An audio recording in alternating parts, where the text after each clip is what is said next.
ناوی فهد حربويا از مدير منظمة ميرزو موزيكي مرشنغالدا يك شالكيد في منظمة فكرنا في سنتري بو في معهدي بو 2019 ما جيه فكريا آلي كاري ودعما مع غني ميرزو وبآلي كاريا منظمة موسيقيين بلا حدود اسباني وچند هنرمند ودوستيد ما ايش اوروبا ايك آلي كاري ايش مرشاندين وك امورد موسيقي ودعما معنوي ابجيه مال 2019 فكر بشتي كما ديتي ايشو زحمتيت كا بخلكي في جغرافيا ديتين براسي محتاجي هناك دعما نفسينا ايمانا ما بيتيك موزيك كاري كاري بكا ما اجبر في ارمانجي ما افجيه بكريكو ام كاربن بخلكي هادشي كم كاربن الخوفا حوينن هناكي رحت بكن يعني وان فيري موزيكي بكن مثلا هر مالك ايش كاين يك ددوجي بحلبنا هناك عمود موزيكي دنجي موزيكي بكن هم چاند وكولتور موسيقى خو وبي باريزن وهم وي نفسيا وانجي رحت بي يعني اف سنتر شاغي هاتيا افكرن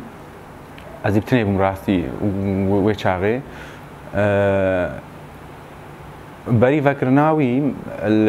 الفرماني ام تشونا روج افا الويدري سي 4 ساله موزيك خواندي الاكاديميه كموزيكي القامشلو اكاديميه شهيد يكتا هركول زانبون وموزيك وتشتي كمل وردي تي براسي يعني قالك باندور المكر مثلا تشاوا توعي وجبو في خلكي جبو في ملاتي هفقاس كار يعني تذكرن مهيز واخاموج جوان دوستا جوان ناسا جوان هوالا قرت بشتي كما فكري وهيزه هشت كاز يعني قابند باش بابيج من الفاندرا شاغل ما دست بكري زبتني بوم ل ايمانام بيهبو يعني كازي مثلا هنا كسدي الفردا افاكم او جي او كاربن بروجيكي بكاري بمشين يعني ما فكرناوي نوجان كرنا غورا رحمتي عيد كنتي ما فكر نا وقت تشتكي روتيني حفلك احتفالك تشتكي سا ما فيزيكي ما غوراوي نوغريا وام الفيدر ده ام تحاولين يعني چاند هنراك وي غانديا ما امويجي نو بهلن وبقهينا خلكي في ارمانجي ام كاركن تاغي ما فكري نزينغا هفتي هشتي كاسينو بري هاتا كورس ما كورس اكدا ششمها او كورس السر اساسي بنگها موزيكي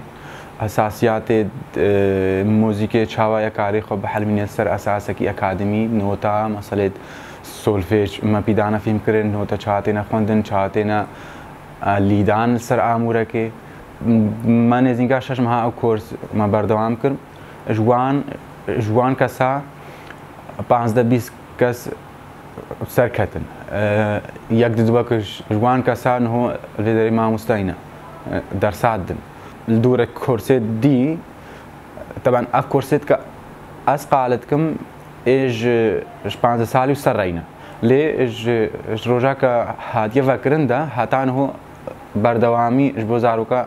افجي فكريه اسبوعي سي 4 روجا امتين درسادنا زاروكا 2019 ده هاتان هو نهوجي زاروك البامينا هان هو الفيدرين هي بيامينا ميشن درس دواندني لي كورسي مزنا ما سي 4 كورس او كرن جوان هر سي 4 كورسا ده 15 كسد سركفتي باش ما كرنا جروبا كنا في جروبا ميرزو اف جروب افا ويش بردا موزيكا شنغالي الجور قدر حالي خو يعني بيجيش خلكيرا دا اجبر خلكي وندانا بي بهنك شوازد نو بيجي جارنا دا خلق يعني بزان بيك مثلا موزيكا مجيد كارب كفني موزيكا دنيا دا هنكش موزيكا دنيا يعني وجن ان تيكلتكن ام موزيكا دنيا ان وجن رد بيجن ميناك مال البغداي بجروبك جازا الماني مجود فيعني كاسيت كاش موزيكا فيمتكن موزيكا ما كلاسيكا فاندرات تبكي نيف موزيكا جاز ده يعني تشتكي قالكي البريق نا يعني بس ما البريق اني اف جروب شكا ابويا شويه قال كونسيرت او الحوليري السليمانيه حلبشة البغداد شغل الشنغال هموي ما كونسيرت شكرينا الشالاكيا يعني باش دارت بيو مال برك ام كاربن بريا في جروبي طبعا في جروبي ام كاربن يعني برفرح تربكن سانتريد وسع ام كاربن الجهن الدي شيبكن كاش دستي مهات واف جروب يعني كاربي روجاكي منافي شنغال تشا الدنيا هموي يعني بقريو شغل كي ربيجي موسيقى من وسايا في شوازي تيتا قوتن وين كارن الموسيقى ما قهدار بكن موسيقى ما تعمل كويه جدا حيا يعني حتى هو غرب نكاري زيدا الموسيقى فاندرا قهدار بك جبر مسائل تشريقي و جبر اموريت كازديا الموسيقى خب بيغانديا روجا ايرو قالك نوتاجي تشريقتي ده يعني ان نوتات كغرب شخور ستاندارد عنينا بيجا بقهوان افدانجيت كامد بيجن باما قالك يتخوشن بقهوان نشاستين ف في البنجهي في موسيقى ده هناك تشتهبني يعني قهوان قبول بك ده كاربن في ستراني مثلا البرا قهد اربكن ام تحاولين هنشتي سا شي بكن راسي تشتيكا جدا سماتي هيج روجافا متخوندي ما ياك ناسكر قوني امام سغاني ميرزو مديكا بيجن مثلا الفان شاغادا خلق مشغوله ك آلافين شر درباسي سينورا بكا لي افكاس امورين موسيقى درباستك يعني زيدا بالام كيشا متواصلا ويكر مجرد سالك شانت وسا ما يكودو ناسكر بشتي از فقرياي مخانه سوري جارك تلفونها مكر جوهشتي يعني جوهشتي مهتمي بكاري مجو مجو كتشعالي كاري هذا كرين اشترقان مجو مزانه بونن قرتيها از تشنا زانم مدفي از في زانبوني بد ما خلكي خو الفر جو باش جو جهكي ببينه ومشترى اموري موسيقى شيننا مشترى دعما وكن زاروكا كومبكا خلقي كومبكا درس الموسيقى بدي جي رسترانا بيجن يعني وي قوتني ما افدر ديتو ما فاكر راسي ما بهورت كر كامكار نوسا باش بكن و ازي الوي بهوري دايما كامتشني زيدا باشي ما زنترجيكن مش بر الهام وشتيكا تشيبوي مرة جوي هيزو بهوريا اوان دوستو هوالد مئت كم بيرا كاركي روج آوا يعني وان درا مثلا شر الهاوي ردور بو يعني توعي بيك دينار بيك فلس هما جوشا كما زن كارتكن اجبر شاندا خو دولمنت اجبر موسيقى خو دولمنت ف يعني فرقة من وان انه نينا اجي كار من الفيرن مثلا تشتي وساعات شي بكم اجبو في جواكي اجبو في خلقي ازي وي بهوريه دايما كامي جنهو تشتي جنهو ما زنترو باشتر شيكني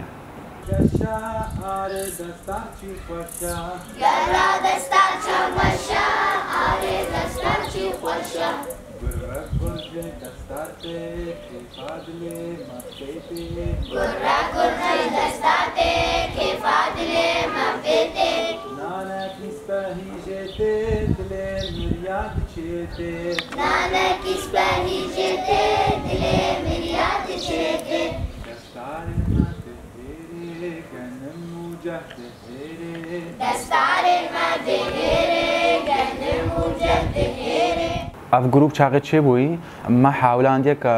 بعلمنا النوتا بهنقريد اكاديمي بعلمنا نوتا واستراند ما اتكافن امجي فيهم بكن ك او يعني احتمالا ايت كتشيكرين علمي موسيقي ك وكان هو كهاتين في ساندن جي فيهم ناكن لي كار انينا او كار انينا وان ادفي امن هو بيجنا خلقي اف كار انينا في دنجي الفرده افتشتا يعني اجبر الدنيا هو السر علمي موسيقي افايا يعني دنيا موسيقي بيجم ف عم تحاولين دي رسانيا اخوا ام بدنا بيش وام هناك مداخلات فنيه نو بقنا نفدو وستراني نو جنجي أمد بيجنش بر أمد نوجانن وأمد سر الرسانية كخوا كورة قوي آفاين دعمي جروبي هزا ما فان هفالت كأمتي دينا يعني هركش ما هزا خد ده هفالي خوا كأم بيك تسكنن دعمي معنوي هيج با خلقي كأم ويتشتيد بينن جمارة أساس ليه تشتنهينا مثلا مديان هو جهة كبار شنقال مقاربة أم تشن الويدري يعني قالك خلقت بجمع مشرنا هينا باما زارو كين ما هينا فين بحال من مثلا جهنين يعني جهة كدفي هناك آمور دفين شورا أو آمور جي يك نادا ما بدرافنا أم دفي بكرن يكي كتشلور مثلا بمها بشغلي مصرفنا ويدفي فافتشتن يعني تشتن هينا واقعة هكا علي كاري هبا ما كاري تشنيوسها بكن الشنغال التلعزير البورك السردشتي اللي تشنيوسها نينا اتشاغي كان بي ام ناكن ام بيجن ام كان الجور قادر حالي خو يعني ام هو كارن فيدريش بر اف جي هيا ام كارن الفيدري كومبنو سترانو وجيروكو سالفو سرهاتيت خوجيغرات بيجنو سترانا تشيكنو وام تشنا تشالاكيا ومهرجانا وشتاوان لي جمناي براستي ام يعني فرعت خو بمنا درن الدي فهكا الي كارين هبا ما كاري مثلا ام قالك جيدو ساتشيكن ام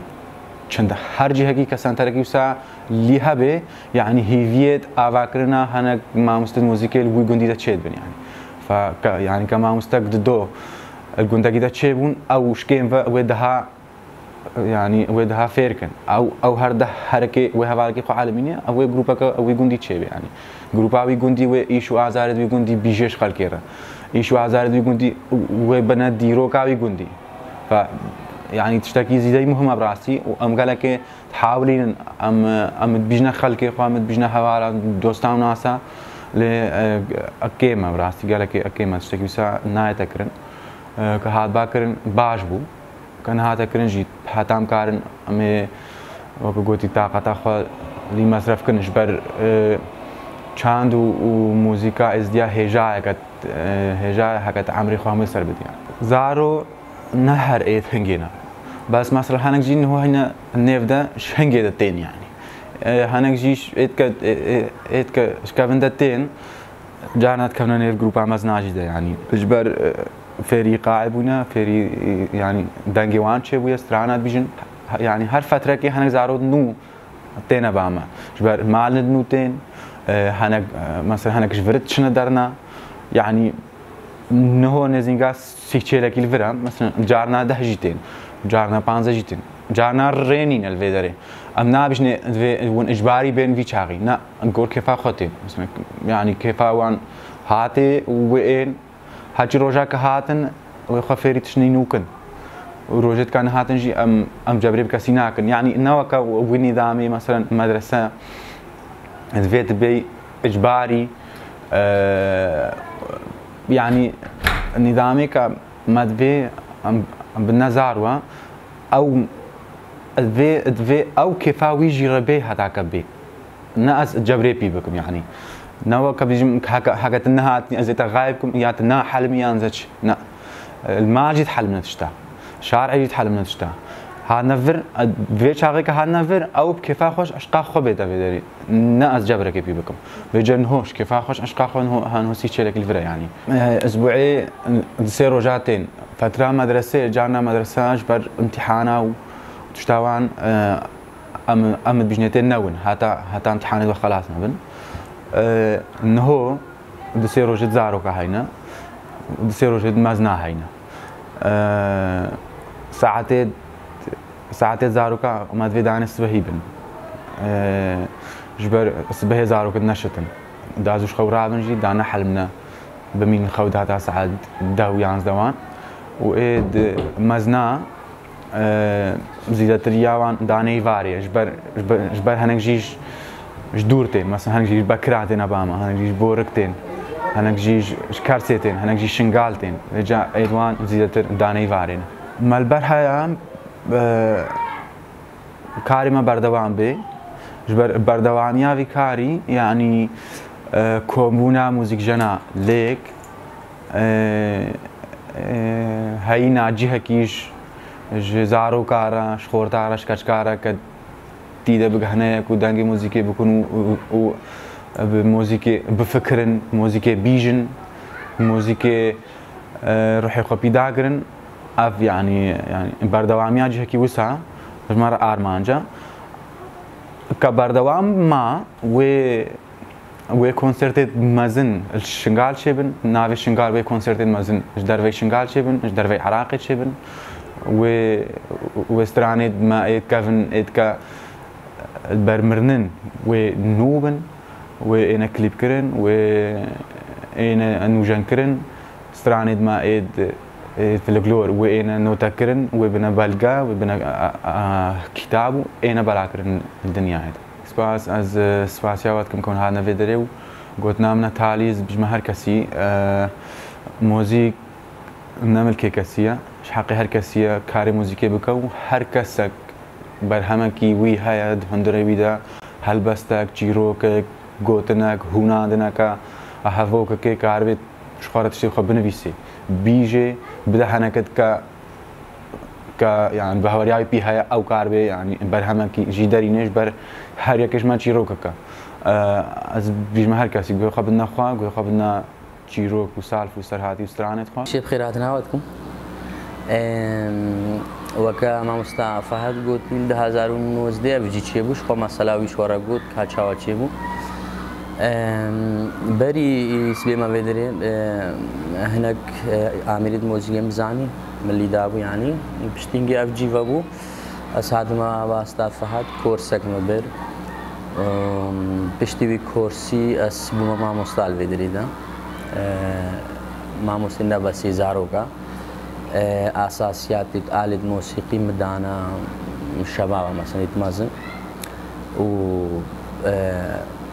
النفساوي روجدي يعني سبهي زاروكتين وكوان هاديتي وداني ايفاري مازن تاعتن يعني سبهي ما درس دانا زاروك وبشتي هنجي بقدر امكانيه خود شتيل بام هاي مش ما مصطفى هاد بري شوي فير بويم بس ما هفعل يعني هفعلتينا بام 2019 كورس ديما بر السنوني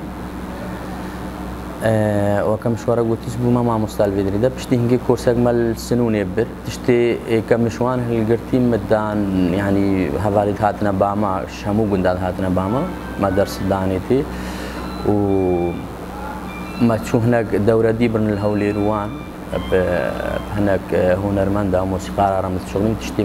ما شوي دري يجي قرتين متين دنا خلقي قل فيدري بس هذا فهم مبخوا مثلا شغلي مبخوا بزارو كاريا هاري بزاروك هذا 15 سالي وجيو بندا از بزاروك رجالك كيف خوشم وهذا فهم او اس زاروك هناكي واعي بكم يعني بحلمنا عامل موسيقي نبحلمنا اللي في شارع يا مثلا شن موتا بكون يا مثلا شن حديقه مثلا بحلمنا مثلا دفي عامل موسيقي تشدشتون كيف انا جربي استرام قوتني كريم ابا يعني هاي كاريا زاروكات مو كيف ام قالك يجي توازن دي من يبدا روكا مال برام جروبا كي تشيكن جروبا كي وان هيا وقواديتي دسيستران وانا بخوب خو تشيكن يعني برسيار جيت كن مثلا كام تشاوستران كي تشيكن شبر دسي سال الفيدرينا حلمينا مثلا يعني سكان بيشماوا راس ام هاري كارن فيرا بس كان استرانات شيكن يعني دسيستران وانا بخو هينا جروبا ما تشيكريا جارنا افيت مازن هكا مثلا كونسيرت كي تشتكي هناك شوان نليف ماذا تين يا الدفيدن مثلا يا استرانا بيشن يا مثلا تنبوريدن زاروك نا اوت سالا بري هادينا باما هر اون اشبر هناك ايش بيدري جانا بارت ويشنا قبلتي هناك مثلا كامباتينا بيدري نا يعني مشاكل هناك نونا هناك كامل بس جروبا كي وان ما تشكريو مال برم وكا جروبي ما يمازن فير بكون يعني دركبنا در راستي نوبري ما قويد كتشك بلانين اشبرها كمالي دوان الدور بنشبر شارعي وترمبيلا وتشتاوان ايد كتشك بلانين يعني 6 سالي وبندا وكا مدرسي بلانين هاتانا تبجا 15 سالي افيد نيزنجيت كتشك جيتين مثلا 4 سالي 5 سالي تين بس يدور 6 سالي وسر بيجي حتى 5 سالي او زارو من الكدري مثلا الشغل وان هي ومشغوله كالمال بي وهكذا في شارع بي وكل فيدري بس هر تشتكي باشقه يعني زد بينم اشبر جوز الفيدري ذا كاردكم بس ديما بجيكي قلقي باشا وجهد وسابرين نبون اشبر افزارو مثلا وقت ديتي في 6 ساعات الفيدرينا يا ويل بروجي بانا يا ويل في شارع بانا يا مثلا ويل كانت تشتني خن افدر تشتكي قلقي باشا فيري قلق تشتي بن فعيني زانينا خو مثلا ام زانينا وان قدر امكان بيش ددني زانينا خو بيش ددني فيري سترانات بين ستران قوتني مثلا هناك المدرسة دنا تخورتنا أم تحاولين درسك بدنيتي مثلا صفا سوسية كمثلا زارو أم تحاولين درسك بدنيتي الفيدري يعني جاكي قلقي باش زارو ورا زاروك مش خوا عملية موسيقى غير تنبوريل زاروك مد فيدري تشتدي غريبة مثلا دفجي تمام أم بجنيتي دربك تبلك افتشت ناد غريبا تشتدي مثلا كمان ونزانم شوف تشتجي غريبه كيف انا وجراحاتي اكثر شيء كاتشيك حل منا دفي وزاروك جي هناك جي مثلا 10 سالي وسره من سالي 10 سالي هناك جي حلمينه تنبوري وستران قوتني مثلا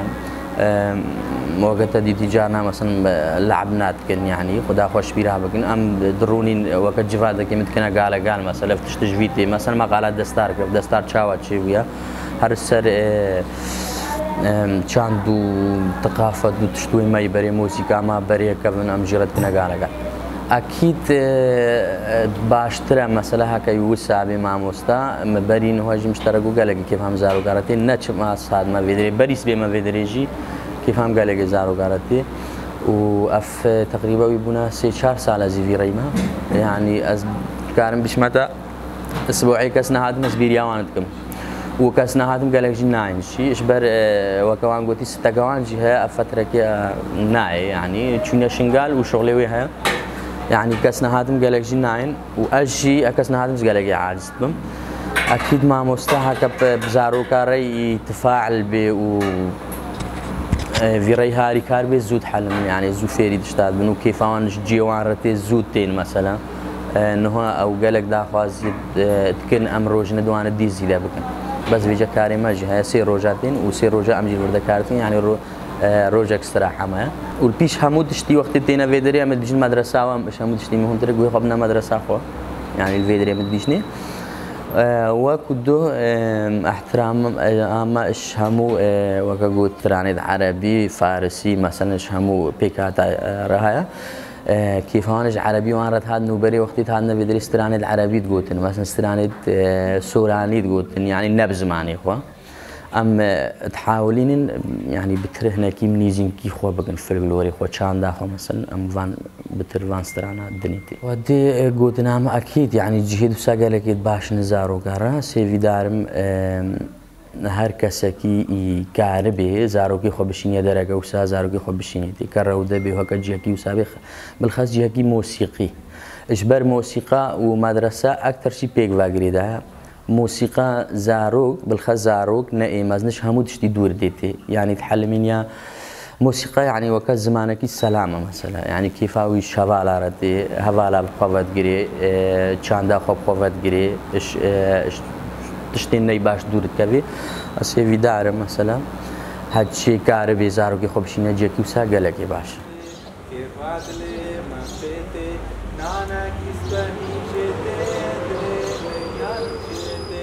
Nana